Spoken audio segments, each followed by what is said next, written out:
Okay, because I don't think I want to go through this game with just my Turtwig alone, I'm going to catch this Starly right here. I don't really have any desire to have a whole big team of Pokemon like I did in my Diamond version, so this Starly will actually do really good. I would highly recommend having a Starly on your team if you're going through the game.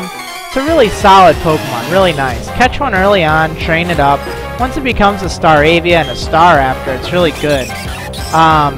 It learns Wing Attack pretty early on, too. Anyway, here are the trainers in the route. Some of them have changed their Pokemon since Diamond and Pearl. I think their levels might be a little different. I don't remember.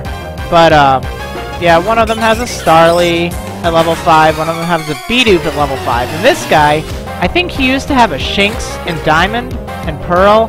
He now has a Burmy, which is kind of interesting that you see it so early in the game. But it's a good way to see it. Anyway, when you get to Jubilife City, as soon as you enter, Dawn will be there, like always. She'll say a bunch of things. But, she will tell you to go to the Pokemon school place, and she'll actually lead you up there, unlike the old games. But, you see that? That man, what is he doing? What is he doing? He's being really creepy. What? How did you know? How did you unmask me as a member of the International Police? We could just tell. Claim you're only making conversation, do you? But I know better not to believe that. Better not. I don't know. You recognize it right away. I was someone extraordinary. Your power of observation is fearsome. Quite admirable you are. Etc. etc. I'm Globetrotting Elite. My name? Oh no, I should tell you only my code name. His code name is Looker. Don't be a thief? I don't know what he's talking about. No, you claim not to know? How could that be? Perhaps your mama has said it, but you've forgotten it like usual. What? Jeez, dude, you don't even know me. Now listen, my friends, it's wrong to take what's others, stuff like that. I don't know. Criminals stealing the Pokemon of others? What? What? Maybe you can make use of this. What does this have to do with anything? A VS recorder. This is a new item, actually, in Platinum. It's pretty neat. After a fight, you can use that, and I think it'll record the battle, so you can watch it later. And I think you can even upload it onto Nintendo Wi-Fi, which is pretty cool. No, I'm not. I'm lonely. No, what? I don't know what this guy is talking about. He's weird.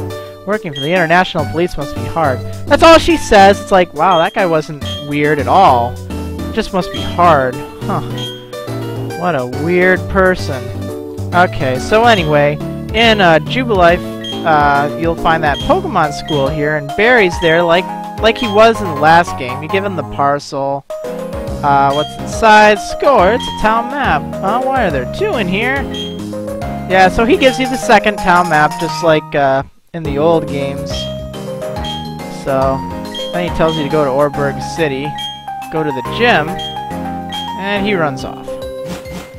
But one new thing you can find in here that I don't think you can find in the old one is an X attack.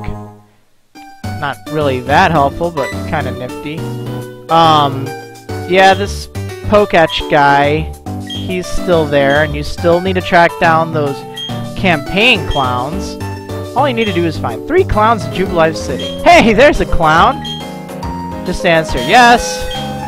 There's another clown. Just answer yes. And there's a 3rd clown. Actually, it's number 2, but oh well. So you found those clowns. He counts those coupons and then gives you the Poketch. The Poketch has actually been redone a little bit. There's now an up and a down button, so you can scroll through the apps a lot easier.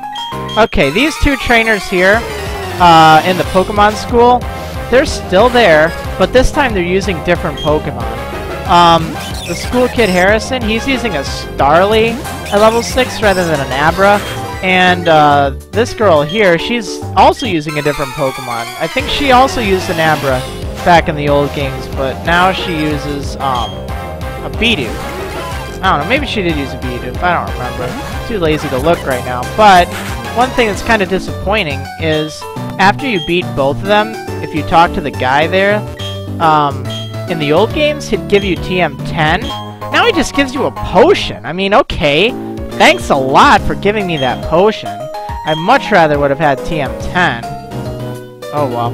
One really important thing that I recommend if you're playing with Turtwig or Piplup is to go in this building, the Jubilife condominiums, and talk to this girl here. Right away, she'll give you the Quick Claw. And it's a really useful item that sometimes makes the Pokemon holding it go first in a battle. Since Turtwig is pretty slow, and actually Piplup's final evolution, Empoleon, is pretty slow too, I highly recommend giving it a Quick Claw right away. Right away, it's so useful. You probably don't need it if you're using Chimchar. Okay, so off to the east of Jubilife City, you'll find Barry there like always. And I think he's basically the same as he was in Diamond and Pearl. But we'll fight him anyway, just because he's kind of fun. Opens up with the Berry Dance. Sends out a Starly, level 7. So it's not too tough. I'll use Marriland, my Turtwig here. Growl, that's just great. Just drag out the fight a little bit. Don't get cocky, this isn't over yet. And if that Starly keeps growling, it's not going to be over anytime soon either. Now I think, I know I have Absorb here, but obviously it's not going to do that much good. There, see? That was the Quick Claw activating. If ever it looks like Turtwig's using an item there, it's just the Quick Claw activating, and I get to go first, because the Quick Claw is awesome like that. See, otherwise Starly gets to go first, and it's annoying. But Turtwig can handle a lot. It's got a lot of hit points and defense. Well, I don't know about hit points, but I know it's got a lot of defense. It's got good attack. It's just slow. It's a solid starter, though. Okay, so you get some pretty nice experience for beating that Starly. Then he sends out the Chimchar. Now this will have more experience than ever. And obviously, if you started with Piplup, he'll be using a Turtwig. And if you started with a Turtwig, he'll be using... Wait, I did start with Turtwig. Duh. If you started with a Chimchar, he'll be using Piplup. That's right. That's right. So it's at level 9. And it's moderately hard, maybe? I don't know. It's going to use Leer on me, which will lower my defense. I'm not exactly happy about that, but I'll put up with it. I think Chimchar has a bit of attack. Ooh, and it's using Leer again. That has me a little leery, to say the least. My Pokemon's getting low on hit points. Things could be tight here. Well, I'll just keep using Quick Attack. If you don't have a Pokemon, like Starly or whatever, you can still probably beat this thing with your starter. Although it will have a move that's super effective against you, so just watch out. Fortunately, that Chimchar wasn't too problematic at all. Gave me a ton of hit points. I mean, experience points. Level 9. Now, level 9 is a great level for Starly because it learns Wing Attack. And it's a really good move early on in the game. I guarantee you, you'll love it. Makes Starly amazing. I'm gonna be the world's toughest trainer, and you know it. So he runs off. Okay, so there's a few trainers on this route, actually. So I'm just gonna kind of show you the trainers and their Pokemon. I'm not gonna drag out all the fights and stuff, but you'll get an idea of what to expect here. Youngster Michael, he uses a Kricketot. I think he used one in the last game too. But one thing to keep in mind with this Kricketot is it uses Bide. If it does that, try to avoid hitting it for a bit, or make sure you can hit it in like I wouldn't do any longer than 2 turns. If you can't knock it out in 2 hits, I would try to avoid hitting it, because Bide will do like double the damage back to you. Not fun. Oh yeah, he has a Zubat too. But that's a little easier to handle. This dude likes his Shinx, and he's gonna send it out. If you have a female Pokemon, you're better off using that against Shinx, since it'll do a little less damage to you, because it has Rivalry. But it doesn't really matter. This guy... What does he have? Sebastian. He's got a Machop. But I've got a Starly, and it has Wing Attack, so it's pretty sweet. And you get good experience for that, too. And now this girl here, she has a lot of Pokemon. She has 4. They're all at level 4, too, I think. And they're not too hard, but they're great for getting some experience. So I'm going to use this opportunity and knock them all out. You can see my little experience bar going up throughout all this. Okay, hit level 11 during... Oh, wait, no, that's Marriland. Oh, well.